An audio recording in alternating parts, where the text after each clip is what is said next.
Kita ke informasi yang pertama, pemirsa. Akibat perekonomian dan tempat tinggal tidak layak huni, penderita stunting di Kota Prabu Muli sebanyak 51 anak.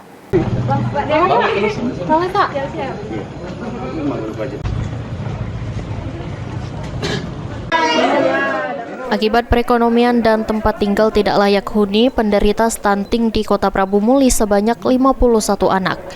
PJ Wali Kota Prabu Muli, Elman, berharap untuk lebih mempercepat turunnya angka stunting di Kota Prabu Muli, harus ada peran bersama OPD yang ada di pemerintahan Kota Prabu Muli, terutama peran puskesmas, posyandu, dan kelurahan terdekat.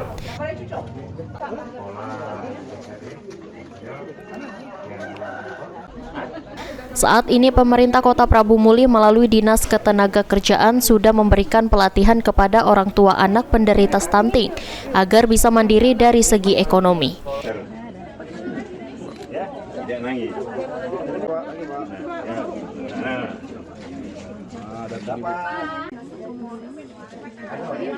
Satu. 51. Awalnya tahun 2023 kita menjabat 97.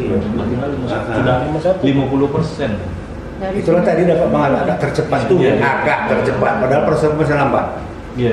Nah itu kan karena waktu tadi kan mungkin aku tiap hari. Tapi itu tadi jadi peran tadi harus nih dari puskesmas, posyandu, kelurahan, ya harus sama-sama lah tuh OPD yang minta bantuan di situ nak sama-sama proyek ini.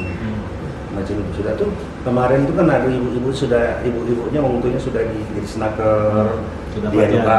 Nah itu kan masuk aku kan ini yang macam ini je tuh. Memang harus sama-sama nih yang di OPD nih. Tidak boleh kita tidak dewe. Bagaimana penganggaran tadi coba sama-sama gitu. Mana.